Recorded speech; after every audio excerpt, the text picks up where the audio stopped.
کنز الاموال کی حدیث نمبر 35671 ہے۔ حضرت ابو زناد کہتے ہیں قال رجل لعلی، ایک بندہ مولا علی کے پاس آیا، آ کے کہنے لگا یا امیر المؤمنین ما بال المہاجرین والانصار قدموا ابا بکر وانت اوفى منه منقبۃ واقدم منه سلما واسبق سابقۃ۔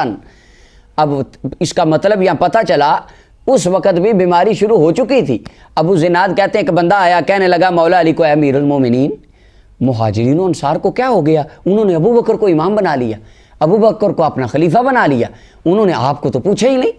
آپ کو تو انہوں نے صلح ہی نہیں ماری، امام تو حضور آپ بننے چاہیے تھے۔ جس طرح جہاں پر کسی آستانے پہ مریدوں نے لڑائی کروانی ہو تو دو بھائیوں میں سے جو بھائی کو مسند مل جائے تو دوسرے کے پاس جاتے ہیں حضرت صاحب تواڈے نال تو بڑا ماڑا ہوا ہے۔ آج کل ہمارے کتنی مثالیں ہیں، حضرت صاحب تو ماشاءاللہ تسی کٹ سو، تسی بھی انہاں پیراں دی اولاد ہو، تسی بھی غوث ہو، تسی بھی کتب ہو، اور دوجے نو پگ دے دیتی تانوں تے دیتی نہیں، وہ آپس وچ لڑ پیندے نے۔ تو اس وقت بھی شیر خدا رضی اللہ تعالیٰ کو صدیق اکبر سے لڑانے کے لیے یہ وائرس عبداللہ بن سبا نے بھیجا ادھر ایران سے، انہوں نے کہا جاؤ جی، وہ آیا مولا، انہوں نے کہا جناب آپ اتنی اونچی شانیں، اوفا منہ منقبۃ، آپ کی کم شانیں ہیں، آپ رسول اللہ کے خاندان کے، حضور کے چچا کے بیٹے ہیں، آپ کی شان میں حضور نے یہ بھی فرمایا یہ بھی فرمایا، امام تو آپ کو بننا چاہیے تھا، لڑائی ڈلوانے کے لیے آ گیا۔ قال، آپ مولا علی شیر، اب حیدر کرار کا بولنا کیا بولنا تھا، شیر خدا اسد اللہ الغالب، آپ نے فرمایا لولا ان المؤمن عائد اللہ لقتلتک، فرمایا اگر میرے آقا و مولا نے ہر مومن کو رب کی پناہ میں نہ دیا ہوتا تو یہ بات کرنے سے پہلے میں تیری گردن اڑا کے رکھ دیتا۔ یہ مولا علی شیر خدا فرما رہے ہیں، فرمایا اگر ہر مومن اللہ کی پناہ میں نہ ہوتا، من قتل نفسا مؤمنا متعمدا فجزاؤہ جہنم خالدا فیہا، یہ اللہ کا قرآن ہے، فرمایا کہ ہر کسی ایک جان کو بھی نہ حق قتل کرنا گویا کہ وہ ساری زندگی جہنم میں رہے گا، اور دوسری جگہ پر فکأنما قاتل الناس جمیعا، پوری دنیا کا قتل ہے۔ فرمایا اگر یہ قرآن کے اندر اللہ نے ہر مومن کی جان کو پناہ نہ دی ہوتی لقتلتک، فرمایا تیری بات کرنے کے بعد تیری گردن نظر نہیں آنی تھی، تو بیٹھا شیر خدا کے سامنے ہے۔ بس جب مولا علی نے اتنی بات فرمائی وہ بندہ ڈر گیا، اب وہ خاموش ہو گیا، اور آپ نے فرمایا وَلَئِن بَقِيتَ لَتَأْتِيَنَّكَ مِنِّي رَوْعَةٌ، فرمایا جب تک تیری زندگی باقی ہے نا، آج علی جو تجھے جواب دے گا، جب علی کا چہرہ دیکھے گا گھبرا جائے گا، آج تجھے بات ہی ایسی کروں گا۔ اور آپ نے فرمایا وہی حق، تو برباد ہو جائے، ان ابا بکر سبقنی الی 40، فرمایا تو آ کے مجھے کہتا ہے کہ آپ کو خلیفہ بننا چاہیے تھا، ابو بکر کو نہیں بننا چاہیے تھا، تو ابو بکر کی کوئی شان ہی نہیں سمجھتا۔ فرمایا 4 چیزیں ایسی ہیں جن میں علی پیچھے رہا، ابو بکر علی سے آگے نکل گیا، 4 چیزیں، اور ان 4 چیزوں کو یہ المواہب اللدنیہ کی پہلی جلد کے اندر امام قسطلانی نے صفحہ نمبر 218 پر امام حسن مجتبیٰ کی سند سے بھی بیان فرمایا ان 4 چیزوں کو۔ فرمایا 4 چیزیں، سبقنی الی 40، 4 چیزوں میں ابو بکر مجھ سے آگے نکل گیا۔ سبقنی الی الامامہ،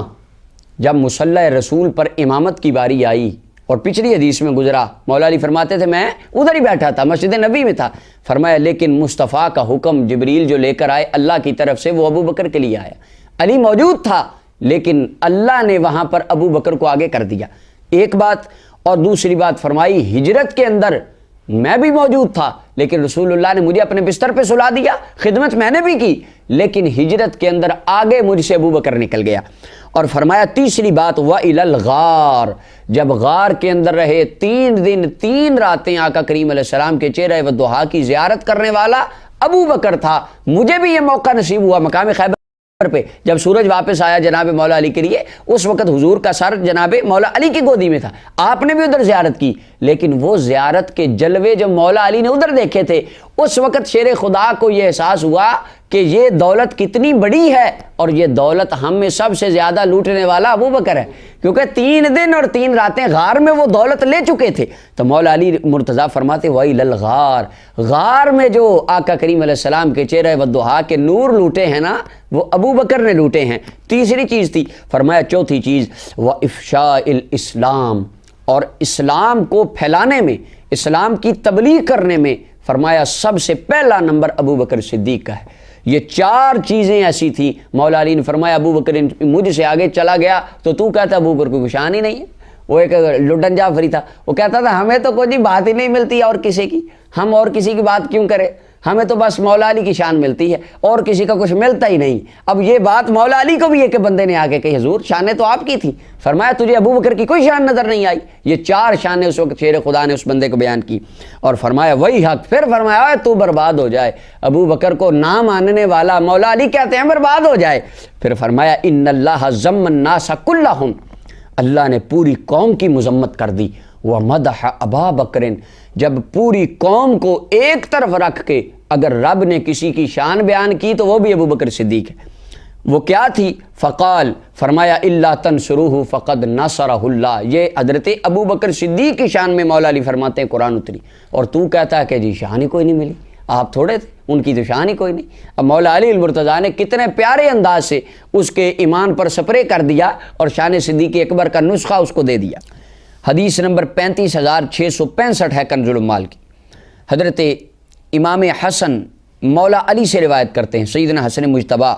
فرماتے ہیں لقد امر النبی صلی اللہ علیہ وسلم ابا بکر ان یصلی بالناس۔ امام حسن فرماتے ہیں لوگو میں نے اپنے ابا جی مولا علی سے سنا کہ آقا مولا علی فرما رہے تھے کہ آقا کریم علیہ السلام نے ابو بکر کو حکم دیا لوگوں کو نماز پڑھاؤ۔ وَإِنِّي لَشَاهِدٌ وَمَا أَنَا بِغَائِبٍ، اور اس دن میں گواہ تھا، وہاں تھا، بیٹھا ہوا تھا مسجد میں غائب نہیں تھا۔ وَمَا بِي مَرَضٌ، نہ ہی میں بیمار تھا کہ میں مسجد میں آتا نہ۔ جب رسول اللہ کا حکم ابو بکر کی امامت کے لیے آیا، میں مسجد نبوی کی پہلی صفوں میں بیٹھا تھا۔ فردینا لدنیانا ما رضی بہ النبی صلی اللہ علیہ وسلم دیننا، مولا علی فرماتے تھے جس بندے کو نبی علیہ السلام نے ہمارے دین پر راضی ہو کے ہمارا امام بنا دیا،